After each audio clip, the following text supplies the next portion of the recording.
Eski ustaların iş ahlakları da çok farklıydı. Biz teknik liseye yazdırdı babam bizi. Okuldan istediler. İşte tesviyeciliğe başlayacağız. Baba dedim bize lazım. Tamam dedim dedi, atölyeden veririm. Seçti, en kötüsünü verdim. Baba şunu versen yok, bunu versen oğlum sen dedi bununla başla, ben de onları sonra veririm. Bize hiç unutmuyorum bir demir parçası verdiler, ölçülerini, şeklini verdiler. Dediler ki bunu eğerleme yöntemiyle, yani tesviye yöntemiyle bu şekle getireceksiniz. Şimdi bütün arkadaşlarımın eğerleri yeni sürüyorlar. Ne güzel talaş kalkıyor, iş yürüyor yani. Ben sürüyorum. Çok azıcık bir talaş kalkıyor. Bu sefer arkadaşlarımdan geri kalmamak adına onlar çay paydosu veriyorlar, yemek paydosu veriyorlar. Ben habire çalışıyorum. Ben bunu 40 yaşımdan sonra anladım. Babam benden esirgememiş. Müspet sonuca ulaşabilmek için elinizdeki imkanları yetersizse yeteneğinizi, üretkenliğinizi ön plana çıkartarak o imkanların eksikliğini telafi etmeniz gerekiyor. Şimdi anlıyorum ki babam bizi yetiştirirken bu özelliğimizi geliştirebilmek adına böyle davranmış. Eski insanlar böyleydi. Şimdi hazırcıyız. Ben ilkokula giderken annem öğretmendi. Ben hep babamın yanında atölyede duruyordum çocukken. Tabii küçük çocuksun yani 7-8 yaşında ne iş yapacaksın? Bana her gün o dükkanı süpürttürürdü her akşam. Bütün takımları yerlerine dizerdim. Eskiler böyleydi. Ve hala o alışkanlığım devam ediyor. Yani iki elim kanda olsa atölyeden çıkarken en azından bütün takımları yerine asarım. Masanın üstünü temizlerim. Ertesi gün girdiğim zaman atölyeye böyle düzenli, böyle tertemiz bir atölye insana çalışma şevki verir. Ama tabii çalışırken biraz dağıtıyoruz ortalığı. Nereye koyduğumuzu unutuyoruz. Böyle durumlarda da yine o bütün takımlarımı arar bulur, yerine asarım. O işi bırakırım. Ortalığı temizlerim. Tekrar bir daha başlarım. Bu da bize eski ustalarımızın kazandırdığı bir alışkanlık. Bazı arkadaşlarımız biliyor. Benim bir oğlum var. Tekin Uras. Geldi bir gün. Bizim 2-3 sokak ötemizde bir ufak bir esnaf lokantası var. Orada bazen gideriz böyle işte bir şeyler yeriz falan. Baba oğul. Geldi bir gün, baba dedi ben de o lokantada dedi çalışacağım dedi. Dedim oğlum senin o lokantada çalışabilmen için o abinin sana sigorta yapması lazım. Yaşın küçük. Şimdi çocuk işçi çalıştırmak yasak dedik. Dedi ne olacak? İşte o anda aklıma geldi. Dedim ki bak benim bir arkadaşım var. Oğlunu dedim buraya gönderecek. Burada dedim çalışacak. Biraz da kıskandırmak gerekiyor. Hayır dedi baba, olur mu öyle şey? Ben varken dedi burada dedi, niye dedi başkası çalışacak? Tamam. Deli gibi pazarlık etti benimle. Yevmiyesini de belirledik. Dedi bir de fırça attı bize. Buraların dedi pisliğine böyle dedi ya. Çıktı yukarıdan baktım çamaşır suyu almış, deterjan getirmiş filan. Yani o zaman da kaç işte daha 7-8 yaşında. Başladı. Orayı temizliyor, burayı temizliyor. Yani boyundan büyük temizlik işlerine girdi. Ben de izliyorum. Bir ara işi bıraktı geldi. Benim dedi hafta tatilim dedi ne gün? Dedim sen ne gün olsun istiyorsun? Bugün olsun dedi. Bugün dedi benim hafta tatilim, sen dedi beni çalıştırıyorsun dedi ya. Ben çalışmıyorum dedi. Bıraktı ortalığı gitti. Tamam aslında o an için güldük ama kötü bir ahlak. Ertesi gün geldi. Sen dedi bana dedi sigorta yapacak mısın dedi. Nereden öğreniyor bunları bilmiyorum. Dedim oğlum hani sigorta dedim yapayım da daha dedim yaşım küçük. Sen dedi zaten dedi benim dedi hakkımı da yedin dedi. Dün dedi beni dedi tatil günümde dedi çalıştırdın dedi. Ben dedi işi bırakıyorum dedi. Çekti gitti. Güler misin ağlar mısın? Böyle kibirli, egosu yüksek insanlara tahammülüm yok. Bir gün bir arkadaş mesaj attı. Ustam kolay gelsin. Bana şu parçadan lazım diye. Parçada bir pompa kapağı, yani basit bir şey. Hocam dedim, bana gönderirseniz pompamızı ben üzerindeki ölçülere göre yapayım. Mesaj geldi tekrar. Kardeşim bunların hepsi aynı ölçüde değil mi? Ben de tornacıyım. Dedim güzel kardeşim. Sen de tornacıysan otur kendin yap. Niye boş yere kargo parası vereceksin, bana işçilik vereceksin? Ben de diş açmayı bilmiyorum. Dedim diş açmayı bilmiyorsan tornacıyım diye kendine niye bir etiket yapıştırıyorsun? Sen evet, torna tezgahın olabilir ama kullanmayı bilmiyorsan ben tornacıyım deme. Ya da bu kibirini gelip ben de kullanma. Mahcup olursun. Ben hiçbir şeyi başkasına sormadım. Sorduysam da tamamen hani bak işte Ender Semsa her şeyi çok iyi bildiğini düşünüyor anlamında değil.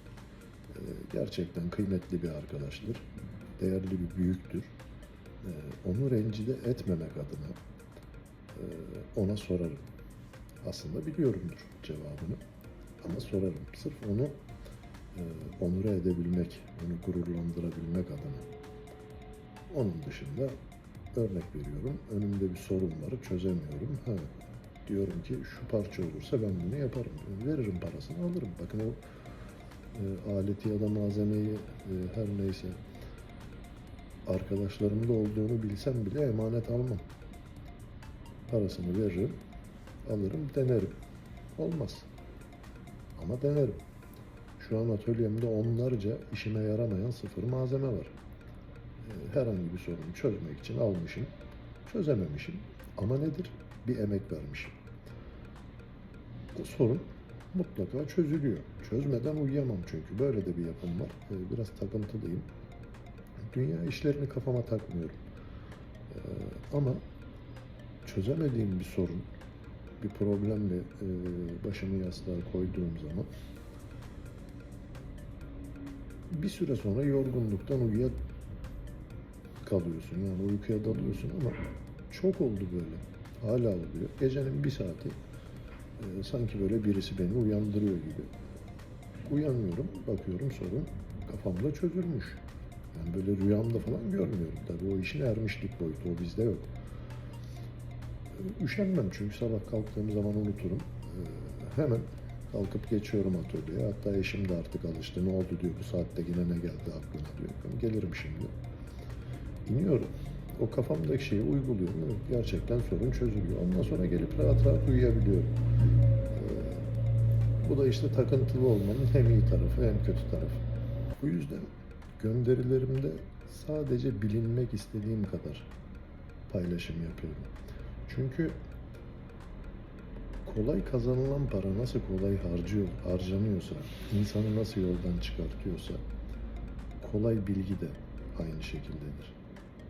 Değeri olmaz, kıymeti olmaz. Bir bedel ödenmesi gerekiyor o bilgiye ulaşmak için. Bu yüzden gönderilerimde her şeyi paylaşmıyorum. Bilinçli olarak yani paylaşmak istemiyorum. Malzemeyi toplu alıyorum. Daha uygun oluyor. Bunu daha çok para kazanmak adına değil. Çünkü malzemeyi ben uygun alırsam aldığım malzeme kadar işçilik fiyatı koyuyorum üzerine ve bunu bizi tercih eden arkadaşlarımıza yansıtıyoruz. İnsanların Ocakhane'yi tercih edebilmesi için daha fazla seçenek sunmamız gerekiyor onlara. Tabii bizim tükettiğimiz malzemeler genelde işlenmemiş metal, işte bakırdır, pirinçtir, neyse. Hırdavat ürünleri, sarf malzeme olduğu için bunlar da hep döviz bazında Türkiye'ye geliyor.